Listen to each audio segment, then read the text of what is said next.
had a little something happen to me. I don't know what I did, but it was one of those where you kind of get some low back pain for just a couple of days, just not really a whole lot. And then there's this amazing pain that happens. And so I've had a couple of days of this, and where it is, I'm going to turn around and show you. You put your hands, your fingers on your little hip points here, and you take your fingers back. This right here is your SI joint, where my thumbs are. So it's where your ilium and your sacrum come together. And this side, my right side is jacked up at this moment. So, it's an opportunity to, as one of my teachers says, become a student of your body and kind of trying to figure out, okay, what is it that needs to happen in order to help me to get better? So I've done my ice, I've done my anti-inflammatories. By the way, I am not a doctor, but I just wanted to give you kind of, from a yoga perspective, what are some moves that can kind of help relieve some pain until you can get to a medical provider. And tomorrow, I'm going to see a chiropractor.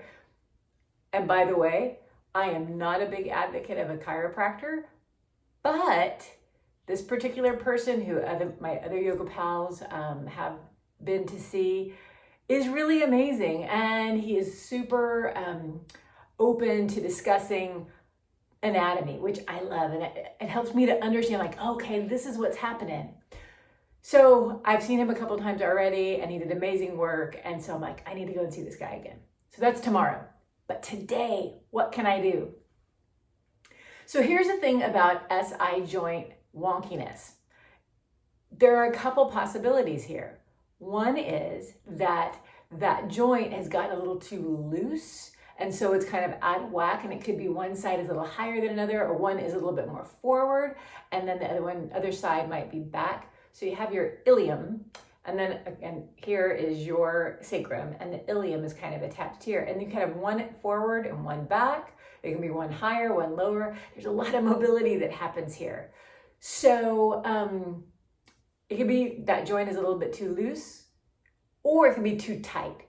In my instance, I kind of feel like it's probably too loose. And the reason I say that is when you stretch your piriformis, which is one of those big ligaments inside of, or muscles inside of that whole structure of your pelvis, it feels delicious.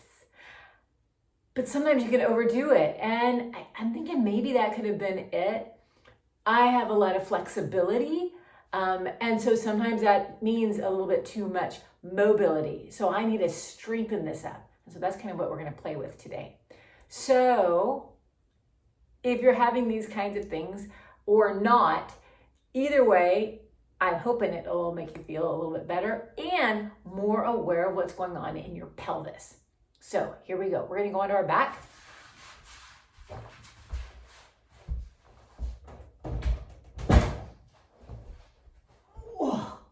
Oh, yeah. So we just become aware of our spine on the ground and the arms down by your sides. So in order to strengthen that area where the sacrum and the ilium come together, we can utilize our inner thighs. So you can, if you have a pillow, that's great. I love using this little squishy ball, and I put it in between my thighs, and I'm just bringing my legs together and just giving it a little squeeze. So I start to feel those inner thighs start to activate, and there are also these muscles in your tush that start to get a little bit more activated as well. And then I'm going to release that. So good. Take a big breath. And then exhale, we're going to get that little squeeze on. Good. And one more. Releasing. And then that little squeeze. Great. And then pause. Take it away. Now, palms are down by your sides. And we're just going to move into bridge. So pushing into the feet, and we're going to start to lift the hips up. And as we come here, we're going to think about our heels drawing towards your tush. Now don't do it too hard because then you might get a nice little hamstring cramp. But we're just trying to kind of firm up our whole core as well as this tush. It's gonna get not a big giant squeeze, but as you pull those heels back, just a little bit of firmness is gonna be happening. Good, take another breath. And then exhale, come on down. Good, we're just gonna move with the breath now. So inhale, lifting up. And exhale, rolling down. If you want, you can add some arms to this. So inhale, we take the arms up and back, lifting the hips. Exhale, slow, coming on down. Inhale, we lift up. And exhale, come on back down. Good, and then pause. So here, the next thing I'm gonna do is I'm gonna bring my right knee in towards my chest, interlace my fingers and put it on top of the knee. Flex your foot. Now, right here, you're gonna push your knee away from you. The arm's gonna try and pull and the knee's gonna push away. Nobody wins. You're just pushing. You might then notice how that area of your sacroiliac, that starts to get a little firmness. So we're just pushing into it and then release. Good, and then push again, holding it, breathe in. Just getting a little bit of engagement there in those muscles, and then release. And then one more, push. Good, and release. Great, put that foot down, we're gonna take the other one.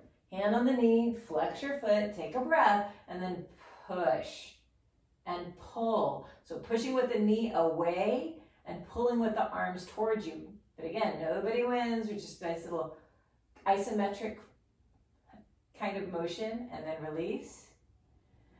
And then push again. Good. Breathe. And then release. And the last one, pushing. And release. And then put your foot down. Now you can take this ball again or your pillow and bring it into in between your legs. You can also just have the hands on the insides of the thighs and then pull your knees together but push your hands out to the side. So they're getting some resistance. I like a little squeeze in the ball, easy peasy. So just get that little squeeze, kind of resetting. And then release. And then a good, nice big squeeze. And release. Take that away. Come back to your bridge. Palms down by your sides. Push into your feet. Inhale, coming up. Reaching back. And then exhale, coming back down. Inhale, coming up. And exhale, coming down. And one more, up. And down. Awesome, guys. Great. From here, we're going to come onto our bellies. So a lot of times when we're finding some weakness in another part of our bodies, it's, especially with this backside, a lot of it also has to do with our back, the middle back, the low back, the upper back. It's just kind of being weak. So we're going to uncurl these toes. The hands are around your chest. And so we're going to take a breath in, and on your exhale, we're going to lift up. So kind of different than we normally do it, but we'll do that other way here in just a moment. But first start out with lifting your body on your exhale. So take a breath, and then exhale, lift up. Inhale comes down. Exhale, lift up. Good, one more. Exhale. Good, pause. Breathe in, breathe out, and then bring the body on down. Oh yeah, be soft. Wiggle your tush.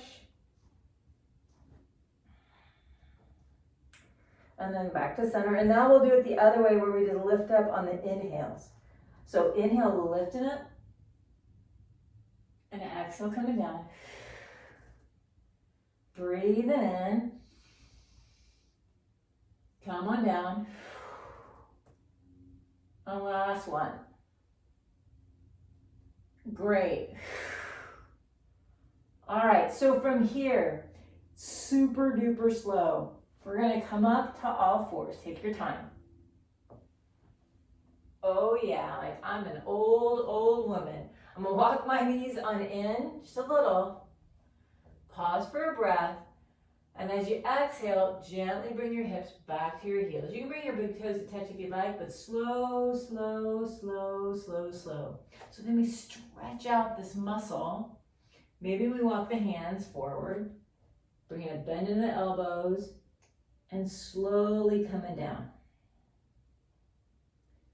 Yeah, so we're kind of getting a stretch, trying not to overstretch. And again, that's why I want to go slow, because I don't want to go to 150 million %. I want to go to the very beginning of the stretch and be there for a few. So most of the time, I usually put my head down. I usually put my hips right on my feet. And I can do that. However, that I think will take me too far.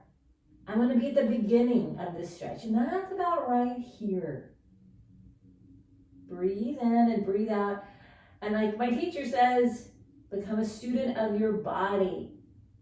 Take your time to see, where are you feeling things? Is this a feel-good stretch, or is this too much sensation? And as I'm sitting here and breathing, I'm noticing now that my tush is going just a little bit further to my heels.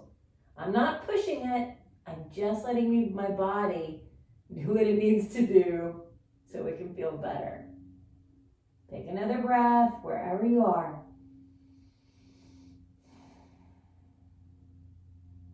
Good. And then we're going to come all the way up to all fours. All right.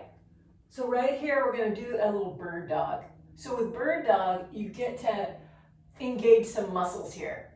And again, it's this spot in here. So here's the ilium, here's your sacrum, and it's this little, you can feel a little notch inside there. I promise you have it too. So in here, there are all these different ligaments and muscles and tendons. And so we want to try to help them engage again. We also want to work on our just pelvic floor, the core, our bellies, using every part of us as we can. So with that bird dog posture, that's going to help us to kind of feel that.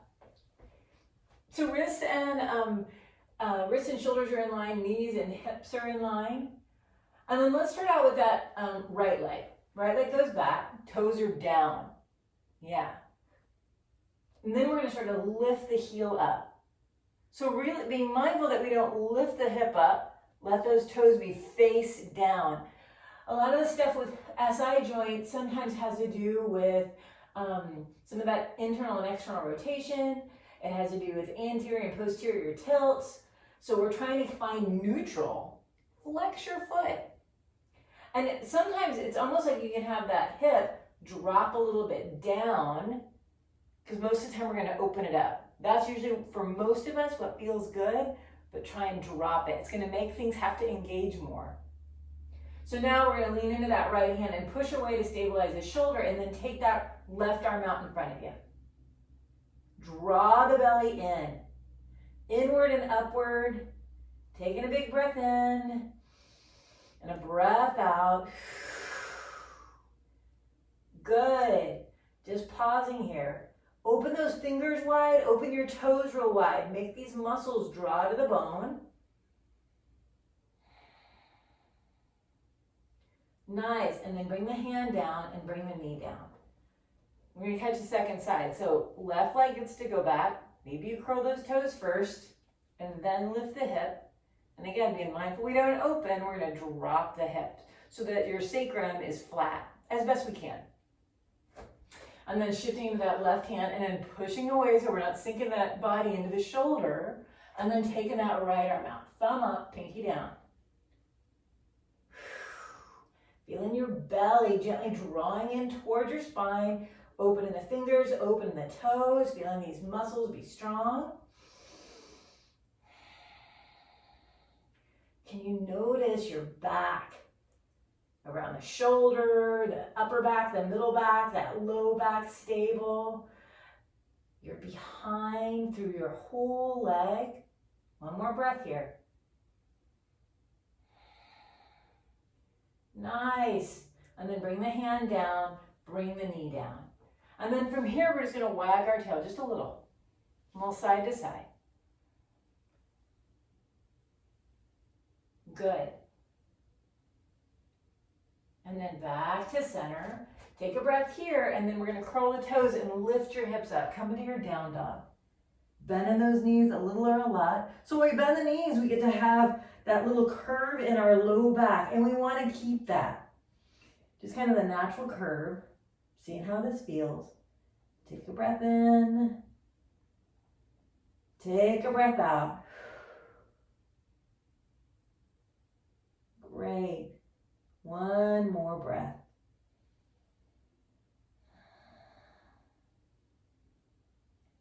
Nice. And then from here, bring the knees on down. Super slow motion. Hips slow, go back to these heels. Notice what you're feeling. Taking your time. Pausing when you need to pause.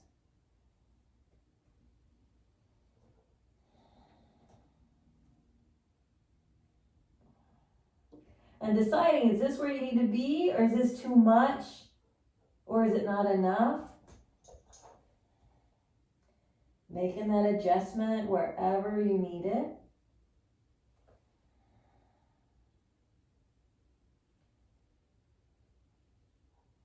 Great. And then from here, we're going to slow come on up. Back to the belly. Exhale, come on down. And then take the arms down by your sides. The palms are down. And we're just going to lift up. So come into a locust pose. So that gaze is straight down. We'll inhale, lift the legs, lift the arms up. Breathe in. So activating this whole back side again. And then exhale, come on down. Inhale, lifting up. Exhale, coming down.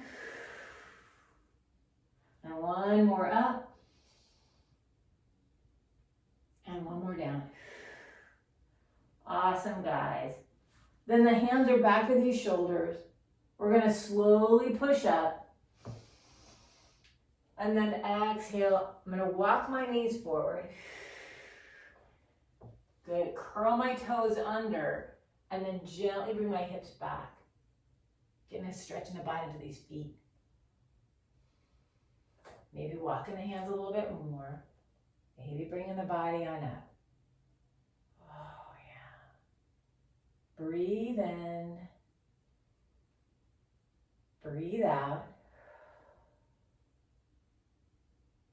Good. And then leaning forward again. Uncurl your toes. And the hips can come back to these heels.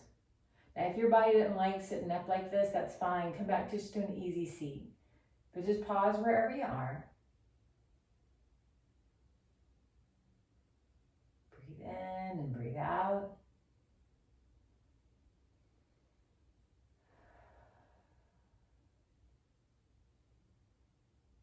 Nice. And then from here, if you're not there, let's go ahead and just come to an easy seat. Right on, guys. So that's my story on my SI joint. Feels a little bit better. So as I said, not a doctor, but these are some of the postures and some of the movements that you can do should you start to feel your back start to not feel happy. Mine feels a little bit happier, so I'm pretty happy with that. Some other things that kind of can aggravate an SI joint is twists, kind of some improper twist, and maybe twisting too much. And again, it's one of those where sometimes we just want to feel so much, but we might go too far. And I wish I could pinpoint as to what made this start to act up. hard to know. It's one of those where you just kind of woke up. When I woke up, I'm like, that's a little off. And then who knows what happened from there. So thanks for tuning in, and I hope this helps you, and namaste.